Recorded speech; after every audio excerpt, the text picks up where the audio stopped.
ఒక్కొక్కరి పరిస్థితి ఒక్కొక్కలాగా ఉంటది. విప్పి చెప్పుకోలేని బతుకులెన్నో ఉంటాయి. చెప్పినా అర్థం చేసుకునే మనుషులు చుట్టుపక్కన ఉండరు.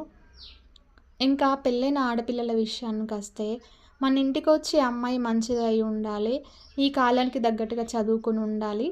కానీ ఇంటికొచ్చిన తర్వాత మాత్రం ఏ పని చేయొద్దు. బయటికెళ్ళొద్దు.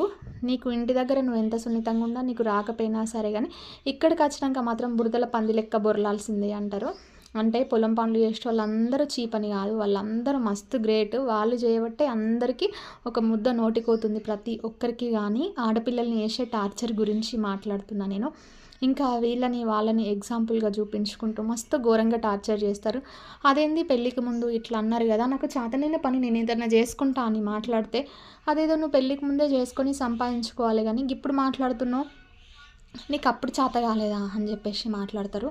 అసలు వాళ్ళ భయమేంది అనంటే, ఇది చదువుకున్నది, మా కొడుకు చదువుకోనోడు, చదువు రానోడు, వేలిముద్రగాడు గదా! ఆయనతో ఏదన్నా పని పోయి చేసుకుంటే ఎక్కడనన్నా ఎవరితోటన్నా లేచిపోతదేమో అని భయము. ఒక ఇన్‌సెక్యూరిటీ పేరెంట్స్‌కుంటది. అసలు ఇన్‌సెక్యూరిటీగా ఫీలయ్యే ప్రవర్తన ఆడపిల్లల దగ్గర లేకపోయినా సరే, అంటే చెప్తారు గదా! మన బుద్ధి పచ్చ కామెర్లోనికి లోకమంతా పచ్చగా గనిపించినట్టు మన ఆలోచనలనేటివి ఎదుటి వాళ్ళ మీద రుద్ది ప్రతిబింబింపజేస్తారన్నట్టు. ఇంకా అట్లా జేసి, దాని మొగుడికి, దానికి ఎన్నో గొడవలు పెట్టేసి, దాన్ని వంటింటి కుందేలు కంటే హీనంగా జేసి ఆడిస్తారు కొంతమంది ఆడపిల్లల్ని. ఇంకా కొన్ని ఫ్యామిలీస్ ఉంటాయి. ఇంకా వాళ్ళకి బరువు, బాధ్యత, ఉచ్చం, నీచము దాన్నేమంటారు? ఒకలాంటి వైఖరి, మంచి మనస్తత్వం అనేది ఏముండదు.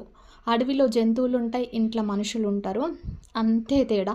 ఇగ అట్లాంటి ఇంట్లకి అడుగుపెట్టిన కోడళ్ళ పరిస్థితి ఎట్లుంటదంటే, కక్కలేరు, మింగలేరు. ఒక మాట ఉంటది గదా! కడుపు చించుకుంటే కాళ్ళ మీద పడతది అని. చెప్పకపోతే ప్రాణం పోతది, చెప్పితే మానం పోతది అన్నట్టుంటది అట్లాంటి ఆడపిల్లల పరిస్థితి. ఇగ వీళ్ళు మస్తు ఎక్స్‌పెక్ట్ జేస్తారు కోడళ్ళ దగ్గర చదువుకున్నోళ్ళు ఎవలన్నా వస్తే. అదేమన్నా పని చేస్తే మంచిగుండు, ఇంటిల్లిపాది కూర్చొని తాగుతాము అని జెప్పేసి, అట్లా ఆడది నిలబడి పని జేషినా గూడా కొడుకుల దగ్గర బ్లాక్‌మెయిల్ జేపిచ్చి, ఫోన్‌లు చేపిచ్చుకుంటా, డబ్బులన్నీ గుంజుకొని తాగి, దాన్ని అప్పుల పాలు జేసి నడి రోడ్డు మీద గూడా నిలబెట్టే సిగ్గులేని పేరెంట్స్ ఉంటారు.